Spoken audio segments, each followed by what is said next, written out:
Good morning, and thank you so much for having me today. By way of introduction, I am Jean-François Ménarsens, Head of Exchange Traded Products at the Hong Kong Exchange, and our team oversees the development and the growth of exchange traded products in Hong Kong. Thank you for having me.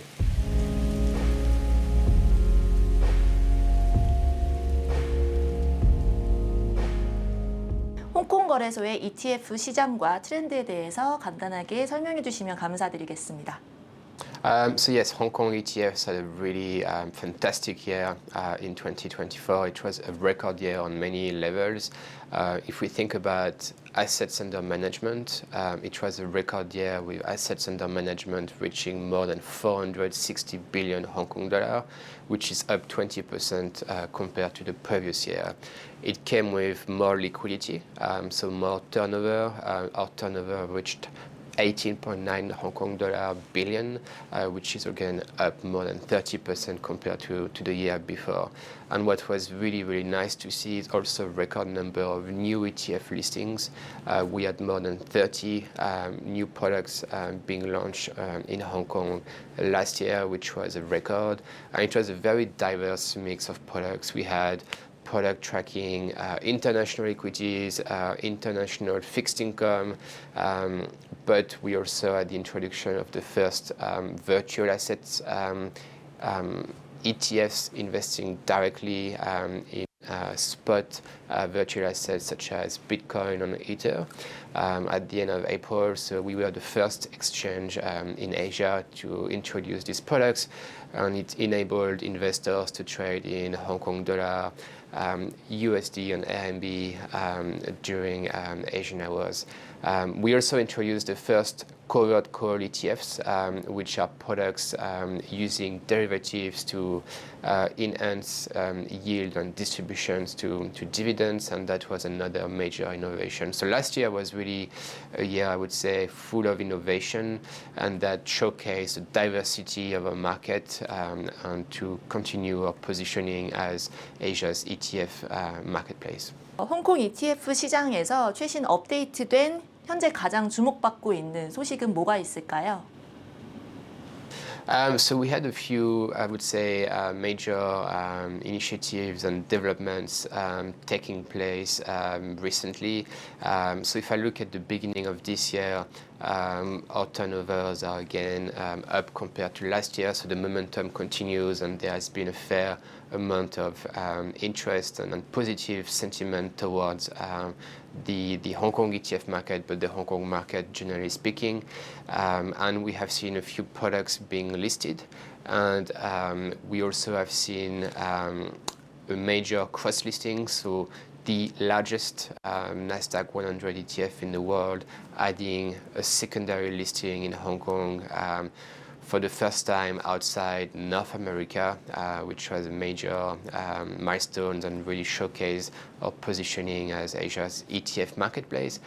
And we also had the regulator announcing in January that they will expand the scope of leverage and inverse products to authorize the single stocks as an underlying for these products. So this has been, I would say, the latest developments in the Hong Kong ETF market. 네, 방금 말씀 주신 단일 종목 ETF에 대해서 좀 더 자세한 설명 부탁드리겠습니다. These products were launched in 2016 and initially tracked flagship indices such as HSI or HSCEI. And these products essentially aim to provide leverage exposure to daily returns of these indices. And this category of products has expanded over time to basically have more underlying indices such as Nikkei 225, Hang Seng Tech, and more underlying assets. I think last year, for example, we had the first inverse Bitcoin inverse product being listed onto the Hong Kong Exchange.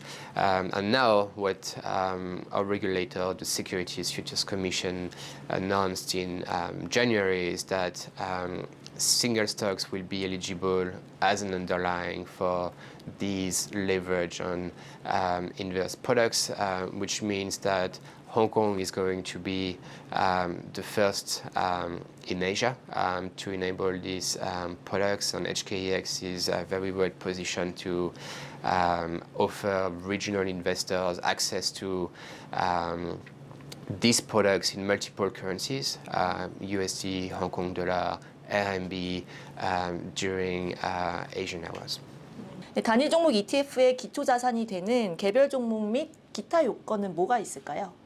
Yeah, that's a really good question. So if we look at the circular that was published by the regulator, they set really clear guidelines with regards to these products around eligibility, around leverage, and around other parameters.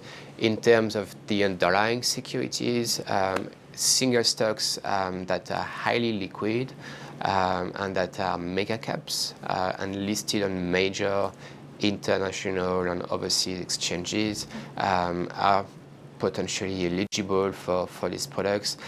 So it means that some of the very big companies that are listed in major markets, in the US and in Asia, could be eligible as underlying, which is, I think, very interesting for investors. In terms of the leverage, the multiples can be up to 2 times or minus 2 times. So here Hong Kong is taking an innovative stance, but yet cautious stance by allowing leverage up to 2x for these products. And so this is clearly an innovation, and these products will be available during Asian hours. 네, 그렇다면은 홍콩 ETF 시장의 향후 발전 방향에 대해서도 말씀 주시면 감사하겠습니다. So we had a really good start into the year with turnover significantly up, more and more products trading across the board, following all the innovations that took place last year in our market. Obviously, the next big milestone is going to be the launch of the single stock LNI products. It was announced by the SFC, but the products will launch very soon, and we anticipate that there will be a number of them becoming available to investors and in multiple currencies, in Hong Kong dollar, USD, and RMB. So that's a very exciting development. In the ETF space, we anticipate that there will be more product launches. If we look at last year, we had the first covered call ETFs. We had a number of fixed income ETFs becoming available. I would expect that trend to continue into 2025, and essentially providing more options and more investment opportunities to Hong Kong, but also regional investors, because ETFs in Hong Kong trade in Hong Kong dollar, USD, and RMB, which really provide a convenient tool to a number of investors across the region.